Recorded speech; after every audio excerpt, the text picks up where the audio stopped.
Welcome back to the Local View. Joining me in studio today is Dawn, here to talk about what's called seasonal affective disorder and what the causes of it are. Thank you so much for coming. Oh, my pleasure. Thanks for having me. Yeah, so tell us a bit about yourself and a bit about seasonal affective disorder, which is SAD, which is the acronym, which is quite, appropriate considering, right? It is kind of funny how it worked out that way with it. So, well, seasonal affective disorder is it's a type of depression that that happens seasonally. It usually comes at the same time and it'll leave at the same time, and which is different than some of the other types of depression that there are out there. Right, so I put these leaves here because typically we see it around the fall time that it begins. Yeah. And why does it start, like, with the fall? What are the triggers for it? Yeah, there's a couple of different types of seasonal affective disorder. You can get it in the fall or you can get it in the spring, but it's definitely more common in the fall.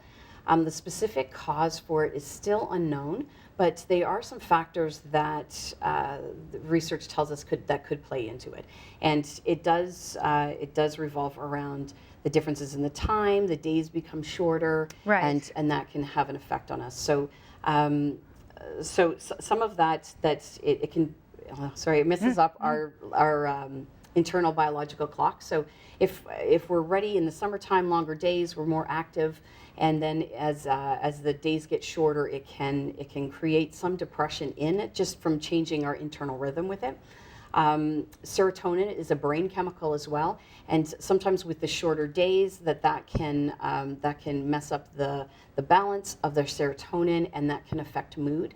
Right. And melatonin as well is also affected by the time of day and the daylight that we're exposed to, and that can have an effect on sleep. So what the research says is that those things together can impact it, but we don't know specifically what causes it. Right, because I know for myself, I mean, I always say the weather doesn't affect me. I'm one of the rare people, I think, that really love rain.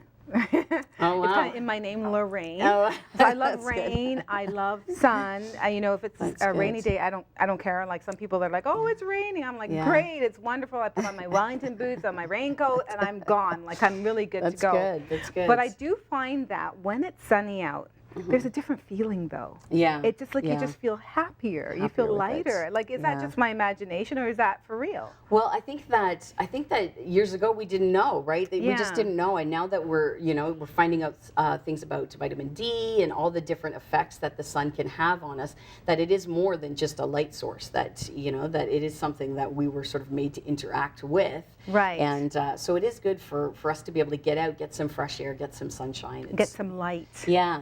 It's good for our overall health. It's hard in the morning when you get up and it's dark, and then you're coming home from work and it's dark, right? Yeah, it can be. It can. That alone can sort of make people feel a little sluggish, a little depressed, and so it's important to sort of pay attention to it and keep track of it. So if it's something that is, if you have a day or two where you're off, it's not really that big of a deal. You just got the blues and then you shake it off and keep going. But if it's something that is dragging on a little bit, it's something to be aware of anyway before it really sets in. And take note, if maybe it's a loved one or your child, if you find that certain seasons they seem to be a little bit more depressed or what we'd say under the weather, then you start seeing if you can connect the dots, right? With it, yeah. So tell me what you do, because I know you counsel a lot of clients, and so if I were to come into your clinic and say, I'm just feeling, summer's gone, and I'm thinking I'm a bit sad. What would you? What's going on with that? Well, it's always good to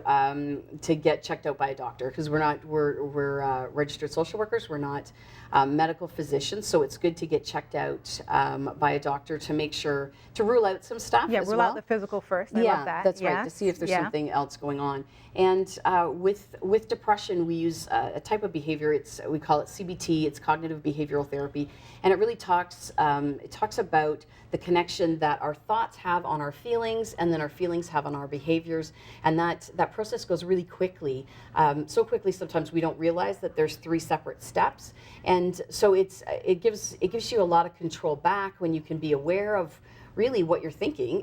Because I think a lot of us just think all the time but never pay attention to what exactly it is thinking. So and we talk about sort of recognizing if it's like a negative thought, stopping the thought and replacing the thought with something else. So thinking something else on purpose. And it's not just, the power of positive thinking. Like it's not just that changes it, but it's evidence-based. So it has been shown to have an impact on the different chemicals that are released in our body and things like that, and how we are resilient, or maybe people who aren't as much.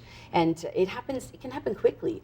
Yes. Negativity, I find, is very contagious. It's not. It is. I read an article that we have up to 60,000 negative thoughts in one day, and that's scary. And I think it's really important what you said about think about what you're thinking about. Yeah. Like, what is it that's making you feel a little sad and melancholy right now? It didn't just come on you. It's probably from a thought process, something you've been sort of meditating on that's now come to surface as sadness or depression, right? Yeah, and usually if there's things that are bothering us, I don't know if you do this, but sometimes I'll go it over and I say, I can't believe they did that, and then you're thinking about it and it's making it worse, right? So as opposed to saying, okay, well, this is what I learned from it, and so next time it's going to be different, or I'm going to, putting a different spin and not giving your energy to that negative part. So you were saying that there's three phases, and really looking at rethinking or taking a different perspective on whatever that thought is. So if I were coming in to meet with you, Dawn, and I said, I'm feeling sad, and fall is coming, and I don't know what I'm going to do because it's just so sort of onerous to think about the winter coming on and so on. What would be something that you would say to me to help me to change that thought? Well, and it's amazing how we call them, they're called cognitive distortions or thinking errors, and we all have them, and sometimes you don't realize it. So a lot of times when we're talking to somebody, we can hear, we'll hear it come out, and people don't even realize that thought is creating anxiety for them. So it's, or that it's making them depressed, or it's making their problem worse. And so it's good in talking to them, and then we explore some of that. We ask them questions. We find out when it started, where it started, that kind of thing. And it's good that depending on what level is going on, sometimes medication can be helpful as well. Right. And so it's good that's why it's good to talk to the family doctor to find out exactly what is, what are we sort of looking at that to make sure that it doesn't get worse without being diagnosed or misdiagnosed or that type of thing as well. So if I suffer from depression in general, would I have more of a propensity to suffer from SAD? Yes, yeah. Okay. So it can be, so if you have clinical depression or major depressive episode, that it can get worse during some of the seasons. So it's good to sort of pay attention to that as well.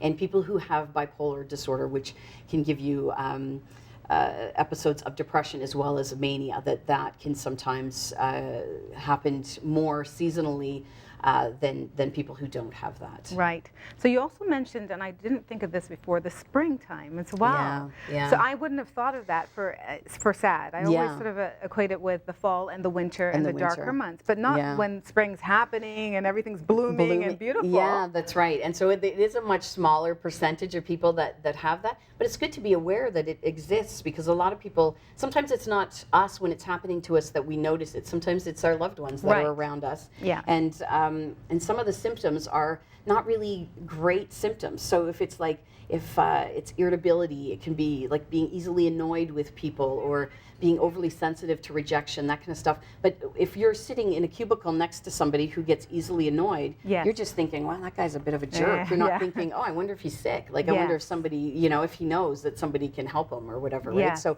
some of the symptoms on their own kind of isolate and push them out. So it's good, especially when it happens with teens, that teens. Or you just think it's because they're young and their hormones and they that go sort up of and thing. slam their door, and you're thinking, okay, and it might just be teenagers, but it might be something else as well. So it's good to it's just good to check it out and see what's going on. What's going on? Yeah. So on the practical level, to get more sunlight, is it a wise thing to go for more walks? I've seen people with actually light lamps at their desks, particularly when we're in these little office cubicles now that don't have the natural windows. lights. I mean, that's kind of an odd thing now, but that's kind of the way of the world. You're in this cubicle, there's no natural light. They've got, very, sterile type lights, and that's not the best if you suffer from this disorder. Yeah. So would it be good to have a light lamp in front with of you? it? And in some cases, yes, that the light can be helpful. Again, I'll say double check with your doctor, because if you do have Like bipolar, sometimes if you use light therapy, it can trigger a manic phase. So sometimes those symptoms will get worse. So double check with your doctor. He'll also tell you what's a better kind of a lamp, because there's a few that are out there, and some are really just a lamp, right? So that you're paying a lot more money for. So you want to make sure that that you check them out, and if it does work for a percentage of people who are suffering with SAD, and can take usually a few days to a couple of weeks to be able to feel that there's a bit of a difference with it. You're welcome. Time went so quickly. Yeah, it did. It was a wonderful interview. Thank you so much. Thank you. Take care.